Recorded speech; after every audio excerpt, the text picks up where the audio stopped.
Gawat, makin panas. Kapolda Metro, kita perang, tindak tegas ormas. Kata TNI, coba datangi Natuna. Tentara di sana perang. Jati diri Polri dipertaruhkan. Mau berantem pakai internet, perang lewat media. Yang networknya kuat yang menang. Oleh sebab itu adik-adik terus kita akan bertarung di alam maya. Handphone yang ada di tangan umat Islam ini lebih daripada AK-47. Ini penting Anda ketahui. Jadilah kalian tentara-tentara Allah yang akan menyelamatkan agama Allah. Bukan dengan senjata, bukan dengan pistol, bukan dengan senapan, bukan menjadi sniper, tapi menjadi army cyber, tentara-tentara cyber. Kenapa? Karena para musuh-musuh Islam tidak akan pernah selesai untuk mendiskreditkan umat Islam melalui sosial media. Inilah senjatamu, teman-teman sekalian.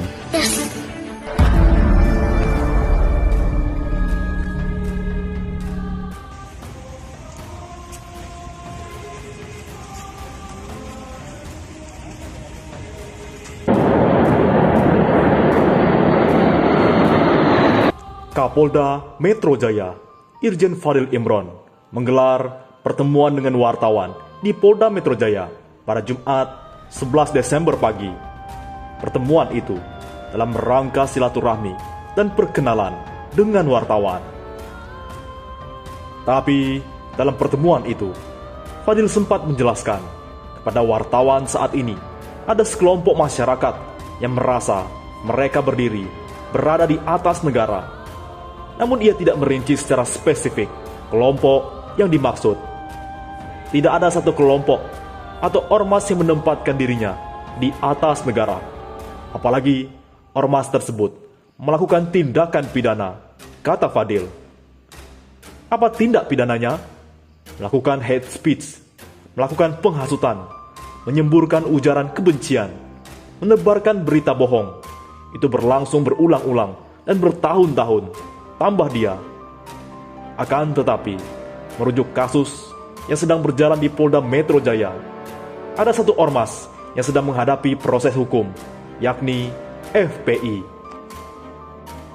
Bahkan, imam besar mereka, Muhammad Rizik Syihab, sudah ditetapkan sebagai tersangka dalam kasus kerumunan dan akan dipaksa dijemput.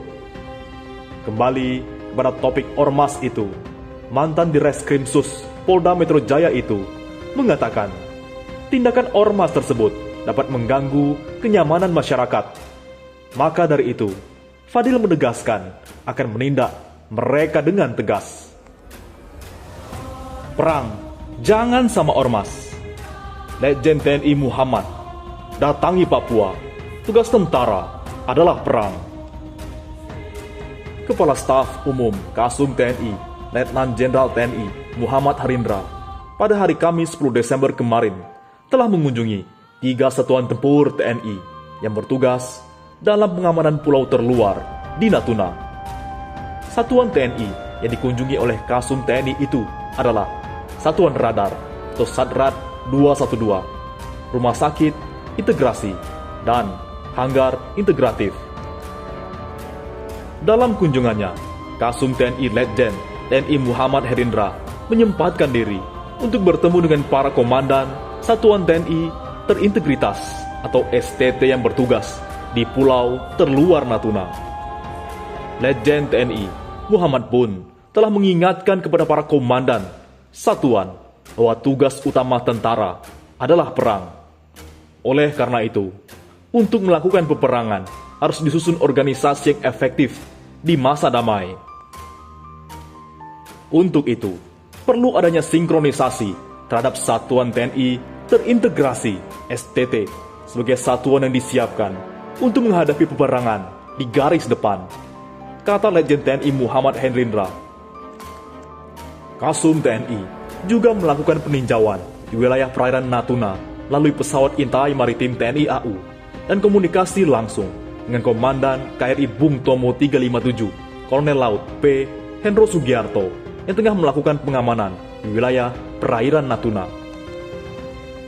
Oleh karena itu, sekali lagi, datangi Natuna. Tugas tentara adalah perang. Jadi, apa yang dilakukan Prabowo Subianto, Prabowo sukses boyong F-5 dan F-18. Petinggi Pentagon, Indonesia telah dorong Amerika Serikat jual jet tempur. Strategi Menhan Prabowo Subianto rajin melobi beberapa negara seperti Perancis, Austria, dan Rusia agar mendapatkan jet tempur segera. Begitu juga dengan Perancis, menyatakan ketertarikannya untuk memboyong jet tempur Rafale. Oleh karena itu, Prabowo Subianto menambahkan kementerian berencana untuk melatih hingga 300 pilot jet tempur dan sekitar 100 pilot untuk Hercules selama 2 tahun ke depan. Oleh karena itu, perlu diingatkan, kata pengamat hukum, jati diri Polri jadi taruhan. Perang jangan sama rakyat. Menembakkan 6 laskar Front Pembela Islam di Jakarta belum lama ini jadi perhatian serius bagi praktisi dan pengamat hukum. Versi polisi, itu terpaksa dilakukan karena massa berusaha melawan aparat saat menyelidiki kasus kerumunan acara pernikahan putri Habib Rizik Syihab. Daripada mati konyol, polisi yang ada di lokasi pun melawan dengan melepaskan tembakan dan menewaskan 6 laskar FPI itu. Oleh karena itu, pengamat hukum Profesor Laude Hussein menyatakan konsekuensinya adalah kepercayaan masyarakat kepada polisi jadi taruhan pasca kejadian itu. Dengan kejadian ini juga, jati diri institusi menjadi taruhannya. Betapa tidak, Polri dalam grand strateginya membangun kepercayaan atau trust building dengan dukungan anggaran puluhan triliun harus ambruk dengan tindakan personel yang tidak profesional, sambung dia. Prof. Laude Hussein mengatakan, jika aparat kepolisian diserang hingga membuat nyawanya terancam, polisi lebih dulu melakukan tindakan peringatan lalu masuk ke tahap selanjutnya. Jika polisi merasa diserang, maka tindakan yang dilakukan adalah melakukan peringatan, lalu tindakan tegas terukur, misalnya melumpuhkan. Sementara kata melumpuhkan, lanjut akademisi asal Universitas Muslim Indonesia UMI ini, ialah menembakkan ke arah ban atau kaki. Jika orang yang menjadi target operasi itu berusaha kabur menggunakan kendaraan atau berlari. Tembak ban kalau mobil sedang di jalan dengan kecepatan tinggi. Tembak ban itu namanya terukur. Bukan tembak mati sampai 6 orang. Pungkasnya sedih. Oleh karena itu, kalau mau perang, datang ke Natuna. Kapolda Metro anggap dirinya Gajah Mada yang melawan preman kampung. Lagi-lagi, Kapolda Metro Jaya, Inspektur Jenderal Fadil Imron, mengibaratkan dirinya sebagai sosok Gajah Mada dalam memberantas aksi premanisme di Jakarta. Sosok Gajah Mada ini, kata Fadil, dinantikan masyarakat dalam menghentikan aksi preman kampung yang kerap mengganggu. Dia mengatakan, selama ini preman di Jakarta bertindak seolah tak tersentuh jerat hukum. Sementara masyarakat ingin lawan aksi preman itu pun takut dianiaya, dikeroyok, ataupun diancam. Tiba-tiba ada sosok, satu orang namanya Gajah Mada, datang kemudian berantem sama ini preman. Preman ini terbunuh. Kira-kira masyarakat ini senang atau tidak? Kata Fadil di Polda Metro Jaya, Jumat 11 Desember. Pasti senang, terbebas dari narkoba, terbebas dari premanisme, terbebas dari caci maki, hate speech yang dilakukan oleh preman kampung ini, imbuhnya. Fadil menyebut, aksi premanisme ini telah berlangsung lama di Jakarta, bahkan, kata Fadil, mereka menjalankan aksinya sejak tahun 1998 silam.